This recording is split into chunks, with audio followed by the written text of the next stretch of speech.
This is a no-cost way for you to get dozens, if not hundreds of people signing up for your webinar. Hi, and welcome to the Radical Webinar Podcast, the show that helps six-figure high-ticket coaches who hate marketing scale their businesses to seven figures and beyond with webinars. In this episode, I'm going to explain what we do to get thousands of signups for each webinar that some of our clients run. I'm going to review 5 secrets to scale your webinars to the moon. Hi, this is Terence Tam, your host for this podcast and the founder of Radical Marketing, an agency that specializes in marketing events. The first secret that I want to share with you today to scale your webinars fast is to make sure you find a strong message that speaks to your target market. In our agency, we use a system called blitzvertising, where we test 20 to 30 AD message when we first launch the campaign, and we repeat this process when necessary. In just a few days, we will identify what messages resonate the most with the target market. But wouldn't this test with so many messages cost a lot of money? You are right, Debbie. We will need to invest more money during the test phase. But after a few days, we can find a message that resonates with our ideal audience. That's how we can find lower CPLs over the long term. So it's totally worth the investment.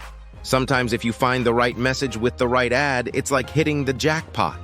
For months, you can enjoy low CPLs and fantastic returns with your ads. Now, the second secret for scaling your ads is to implement a multi-channel marketing strategy. When we helped a client to get 15,000 signups for his webinar, we were saturating every social media channel from Google, YouTube, Facebook, Instagram, TikTok, Twitter, and LinkedIn. And here's the thing, you need to adapt the ad for each channel. For example, a YouTube video won't work on TikTok, so we had to extract parts of the YouTube video, edit it to make it look like TikTok video before it started getting good results. What other benefits are there to doing this multi-channel marketing thing? Glad you asked that, Debbie, because one of the other things is that we can use retargeting ads across different platforms based on the customer journey. For example, someone might see our ad on Facebook, come to our landing page, and not sign up. Maybe because they don't trust the speaker, so they go and do a Google search on the speaker to find out more about him or his reviews. We make sure here that we place an ad on Google that says, "Don't trust so-and-so until you read this article or check out what people say about so-and-so's course or webinar." Now after they click on that ad, we can control the narrative instead of them ending on some competitor's site or some hater's website that is bashing them. Look, I'm just giving you one example of how we can retarget. There are many other ways to do it as well, but we don't have time to cover it today, so maybe in another episode. Now, secret number 3 to fill up big events is to use emails. There are several ways we can use emails.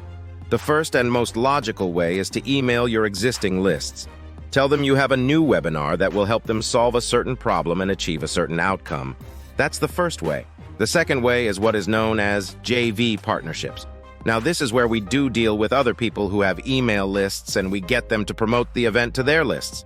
This is a no-cost way for you to get dozens, if not hundreds of people signing up for your webinar. Why on earth would anyone agree to do that? Well, Debbie, that's why they're called JVs, because the person sending out the emails to their list on your behalf will usually benefit in some way. Maybe they will get a certain percentage of the sales you make at the webinar, but the bottom line is that it is no risk to you, and the other party stands to gain a lot of money if the promotion is successful. It's pretty much a win-win.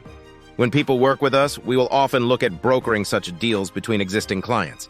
But let's move on to secret number 4 because we are running out of time. Secret number 4 is about optimizing your funnel. Now, many marketers tend to forget about their landing page, but here's the crazy part. Sometimes just a change in the headline or the background image can result in a conversion rate of 50% or more.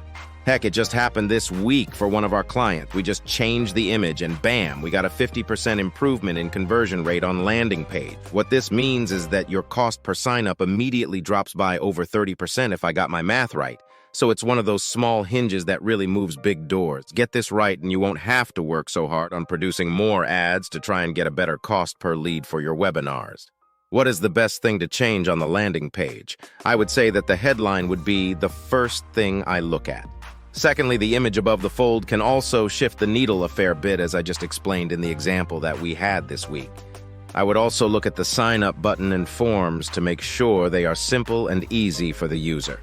Beyond that, we have developed a checklist of 31 items that we have used and tested in our agency over the many years we've been around to optimize things further, and we might cover this in another podcast. Anyway, moving on to the fifth and final secret, that is to analyze and adapt. At our agency, we painstakingly compile stats daily, and at the same time, we use a software called Funnelytics to see what's working with our funnels and how we can optimize the funnels further. Now, when you're doing a big event where you want thousands of people signing up, it is critical to analyze the data on your funnel and your ads almost every single day. Because one small tweak can often change the game for you. Can you give me an example? Because that's not clear for me. Certainly. For instance, if we find out that only a low percentage of people are buying the one-time offer on the page after they sign up, and we want to increase that, what we will do, based on the heat map and recordings of people who land on the offer page, we will make changes to it. Secondly, we will review which ads and images are actually bringing in the traffic that is more likely to upgrade. So we can allocate more budget to those ads and further optimize them. So guys, there you have it, the 5 secrets to scaling your webinars so you can get thousands, even tens of thousands of people to your webinar. But before I end, here's one thing I would like to add, and that is you need to make sure that your webinar topic is something that will attract your ideal audience.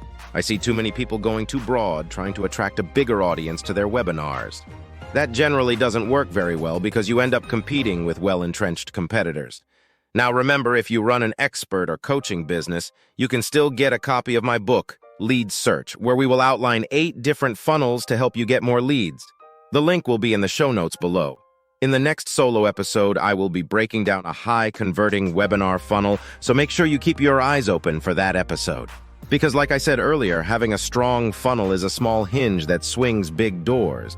The amount of effort you invest in making a high-converting funnel really helps you save a ton of money. So make sure you catch the next solo episode. Until then, stay awesome.